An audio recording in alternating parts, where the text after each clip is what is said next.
Alright, ladies and gentlemen, welcome to the Critical Focus channel, which is branching out to become the Critical Painting channel, I guess. But it's fun to do different things. And I've now had some experience with speed paint, contrast paints, and instant paints. And I've obviously had the most experience with the vanilla, right? The contrast paints. And after that I've used speed paints more than I've used instant paints. But I've now used all three of them enough to kind of give some opinions, I guess, pros and cons on all the different colors, and just to have some structure on the video, I'm going to talk about them in order of translucency. I'm going to start with the instant paints are the most glazy, and I've used 3 or 4 of them. So first thing is that they are not perfectly color coded.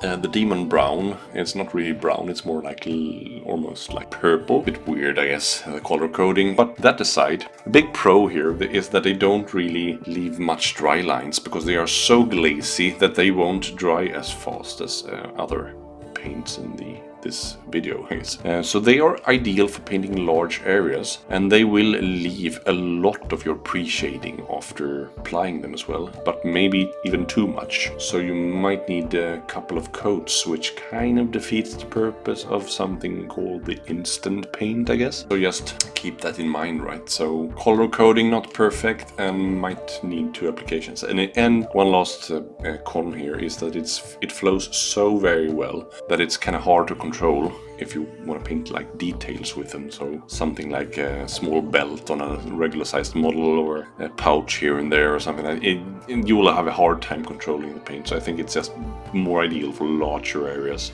So yeah, that's that. And next up in the scale here of translucency, I'm gonna put the old range of contrast paints. These are, for example, the Ultramarine Blue, the Blood Angels Red, and the Black Templar. They do what's intended, right?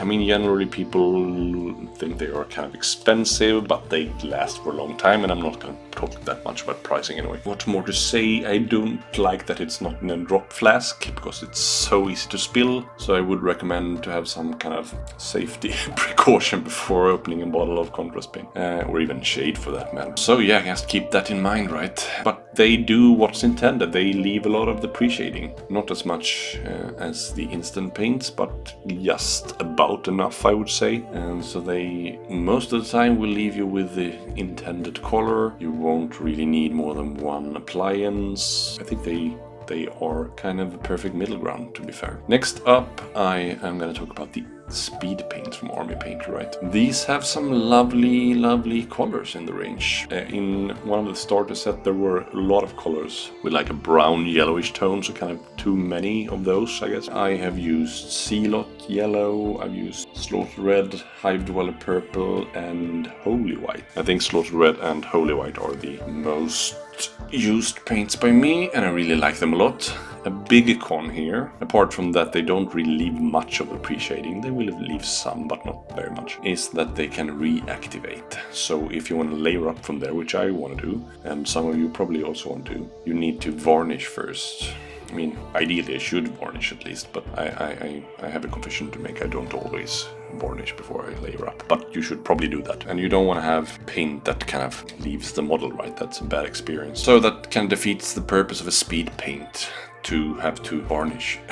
But if you're not intended to layer up, you just want to have tabletop ready results without any like highlights, you can just varnish and be on your merry way to the table without applying any highlights, right? Less translucent and can reactivate, but they apply very easy, and the price tag is pretty nice actually. Okay, so let's move on. The least translucent and least contrasty then paint here is the new contrast paints. Yeah, I'm not really sure why they are called contrast paints, even because I think the Black Legion, which is the paint I've used the most, does not really leave a lot of the color that's underneath. It's a single pigment contrast paint, which is not a contrast paint really, right? It's a bit like saying I have a color radio or something. It's I mean, it's not really a contrast paint. It is close to its old cousin here in the way that it applies. It applies very easy. It flows perfectly, just the right amount. It's very easy to kind of keep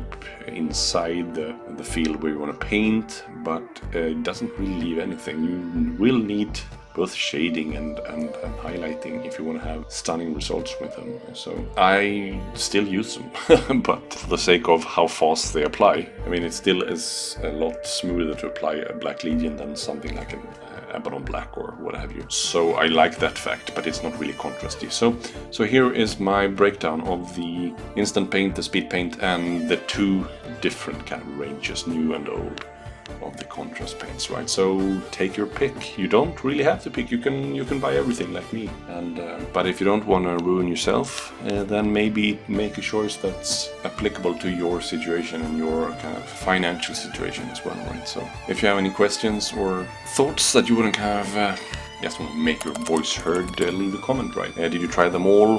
What did you like the most? Any like pros, cons that I haven't listed here? I think it's pretty interesting, right? To kind of branch out this painting business. So if you've enjoyed my ramblings here about these paints and maybe got everything wrong, feel free to like the video, subscribe to the channel, hit the bell button, and leave a comment. Without further ado, have a lovely day, morning, or evening, or night, or whatever it may be in your part of the world. Bye!